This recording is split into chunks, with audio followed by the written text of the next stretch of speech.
할렐루야. 이 새벽에도 현장과 온라인으로 하나님의 은혜를 사모하며 나온 모든 분들에게 주님의 은혜와 평강이 넘치기를 간절히 축복합니다. 오늘은 갈라디아서 2장 11절에서 21절 말씀을 가지고 누구든 믿음으로 의롭게 되는 복음이라는 제목으로 말씀을 증거하겠습니다.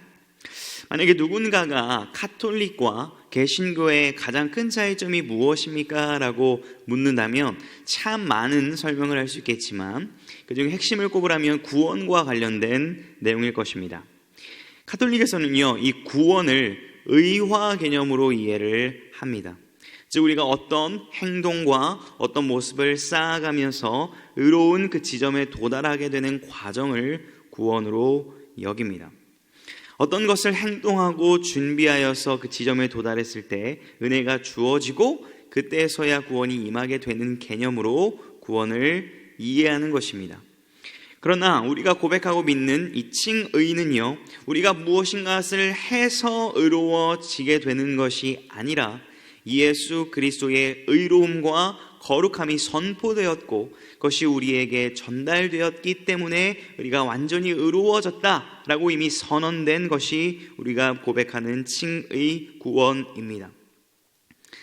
우리는 세례를 받을 때요, 어떠한 능력이 일어나는 것이 아니라 예수 그리스도를 이미 주로 고백하고 믿을 때 하나님의 자녀가 되었고 그 은혜를 모든 지체들 앞에서 기념하고 축하하는 것이 세례식의 더 본연의 의미일 것입니다. 새벽부터 조금 어려운 개념을 말씀을 드렸는데요, 이 개념을 우리가 이해하고 오늘 보게 되면 갈라디아서 2장에서 강조하고 있는 핵심 내용을 조금 더 명확하게 살펴볼 수가 있습니다. 갈라디아서는요, 지난주 새벽에 2회 정도 나눴지만 오직 믿음으로 말미암아 구원을 받는다는 이 성경의 핵심 메시지를 더 잘 보여주는 성경이라고 할 수 있습니다. 로마서와 더불어서 이 믿음에 대하여, 구원에 대하여 아주 명료하게 알려주는 그런 성경입니다.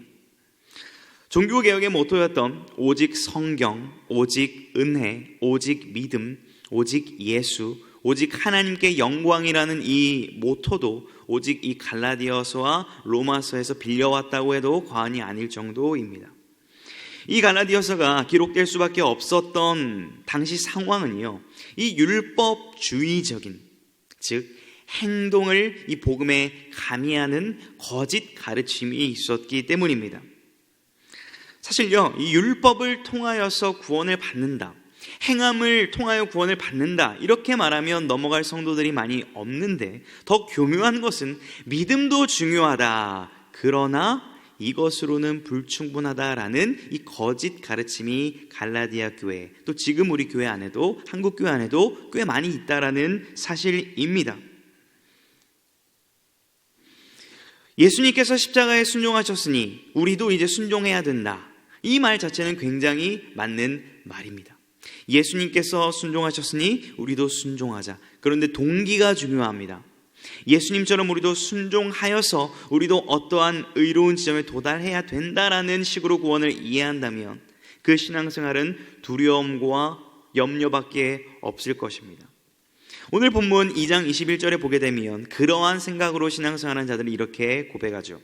내가 하나님의 은혜를 패하지 아니하노니 만일 의롭게 되는 것이 율법으로 말미암으면 그리스도께서 헛되이 죽으셨느니라. 그리스도의 죽으심을 헛되게 만들고 하나님의 은혜를 패하게 만드는 행동이 있다라는 것입니다. 그것이 무엇이냐면 복음만으로 충분하지 않다라고 교묘하게 가르치는 그 악랄함을 말하고 있는 것입니다.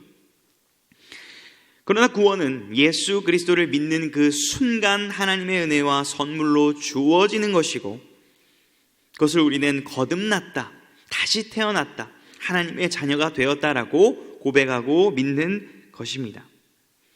우리가 예수님께서 십자가에 순종하셨던 것처럼 우리도 순종해야 합니다. 그러나 그 동기는 예수님의 그 순종을 통한 십자가의 의가 우리 안에 들어왔기 때문에 이제 나도 감사한 마음으로, 주님을 닮아가기 원하는 마음으로 순종하는 동기일 뿐입니다. 이것이 오늘 전체 갈라디아서 2장에서 강조하고 있는 자유함 가운데서 복음의 그 기쁨으로 신앙생활하는 사람의 모습이고요, 순종의 동기라는 것을 가르쳐주고 있습니다. 오늘 본문을 좀 더 살펴보게 되면요, 2장 1절 초반부터 보시게 되면 바울이 바나바와 함께 디도를 데리고 예루살렘에 올라간 것을 얘기를 합니다. 사도행전 15장에 가게 되면 예루살렘 회의가 진행이 되는데, 이때 기존 지도자였던 야고보와 베드로 등 많은 사도들이 이방인에게도 복음이 전해졌다는 소식을 듣게 되고, 이것이 하나님의 역사임을 인정하고 존중하는 그러한 회의가 이루어지게 됩니다. 본문 2장 9절에 보게 되면 친교의 악수를 하였으니 라는 표현이 있습니다.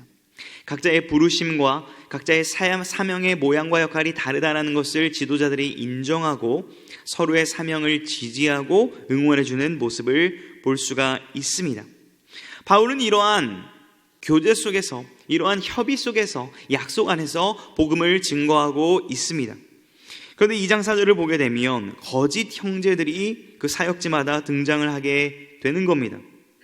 복음의 역사, 즉 주님께서 진리가 너희를 자유하게 하리라고 하셨던 그 말씀을 제안하는 무리들이, 그런 거짓 형제들이 있었다라는 것입니다. 복음의 자녀가 되어야 되는데 다시 율법에 매여서 종처럼 얽매여서 신앙생활하도록 만드는 그러한 거짓 메시지가 있었다라는 것입니다. 우리가 예수님을 믿게 된다면, 새 가족이 우리 교회에 오게 되면 우리는 그들을 사랑으로 품고 그들을 위하여 환영하고 환대하고 축복해 주어야 합니다. 그리고 어느 정도 시간이 지나게 되면 성경 말씀을 토대로 정말 예수님을 믿는 것이 무엇인지, 예수님을 믿는 삶이 무엇인지를 가르쳐 주는 것이 바른 지도의 방식일 것입니다. 성경적으로 차례대로 교육을 하는 것은 필요합니다. 그런데 만약에 어떤 새 가족이 왔을 때, 우리 교회에 왔을 때는 이런 거는 꼭 지켜야 돼, 이런 건 해서는 안 되라는 어떤 사람의 전통이나 관습들을 그들에게 지워준다면 그것은 바람직하지 못한 모습일 것입니다. 지금 갈라디아 교회 안에는 이런 모습이 있었다라는 겁니다. 예수님을 믿게 된 걸 축하합니다. 그러나 그 믿음만으로는 불충분합니다. 율법의 이러한 조항들을 지키셔야 구원을 받게 된다는 아주 교묘한 거짓 메시지를 전했다라는 것입니다. 오늘 본문 2장 11절부터는 또 다른 사례로서 이 거룩의 개념, 이 복음의 자유의 개념을 아직 온전히 익히지는 못한 한 사도가 등장을 합니다.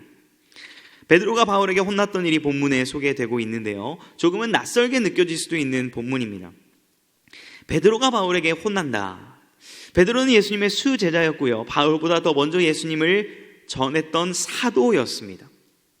바울은 훗날 부활하신 주님을 만났고 예수님을 믿던 자들을 핍박하던, 어떻게 보면 지금으로 따지면 신앙의 후배라고 할 수 있습니다.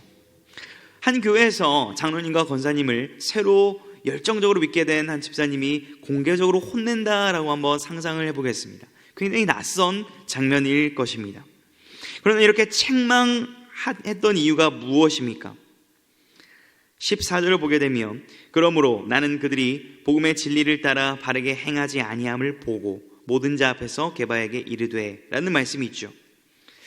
즉 이미 예수님을 믿고 있다고 하고 신앙생활을 오래 연차에 따라서 했지만 복음의 진리를 따라 바르게 행하지 않을 수도 있다는 것을 보여줍니다.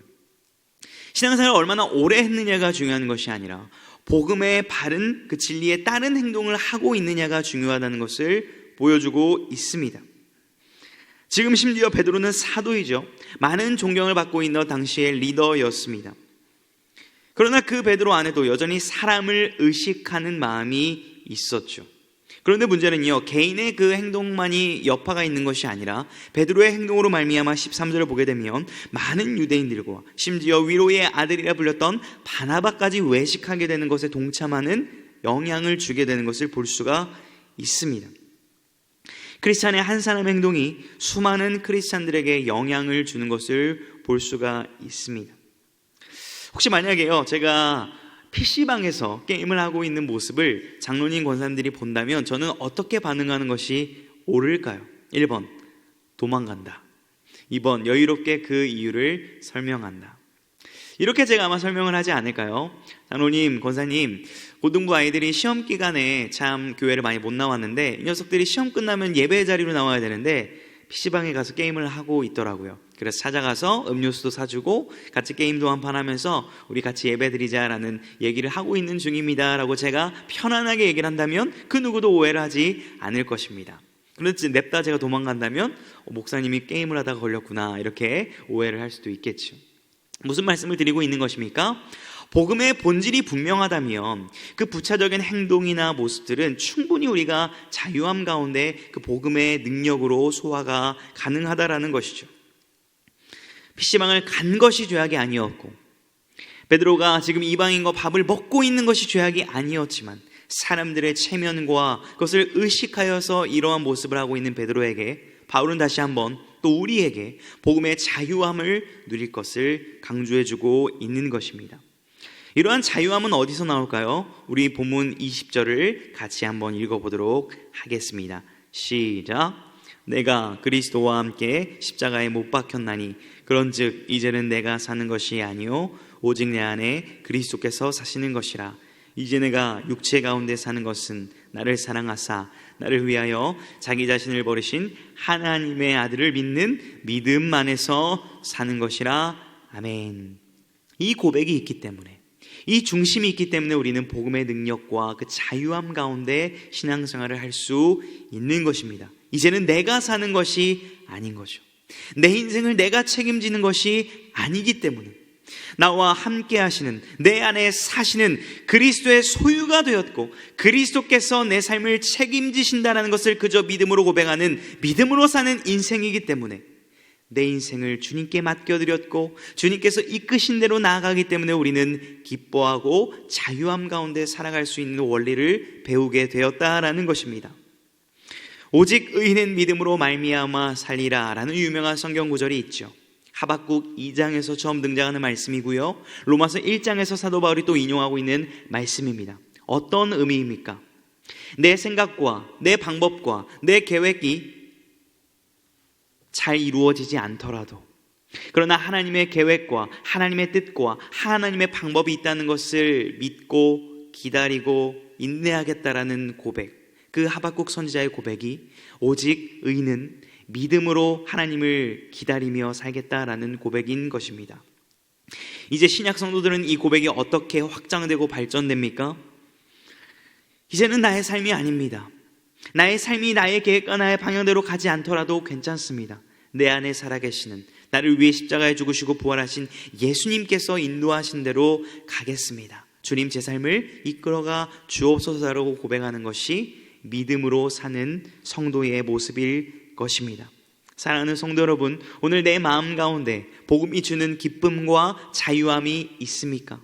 아니면 누군가가 나의 신앙생활을 어떻게 볼지 의식이 되어지고 그것이 나를 올감해지는 않습니까? 부디 원하옵기는 오직 복음의 능력이 우리를 자유롭게 하기를 주님의 이름으로 축복합니다. 또한 우리의 삶의 중심은 믿음이기 때문에 오늘 다시 한번 믿음으로 반응하고 결단하고 살기를 기도하며 나아가는 모든 성도님들이 되실 수 있기를 주님의 이름으로 축복합니다.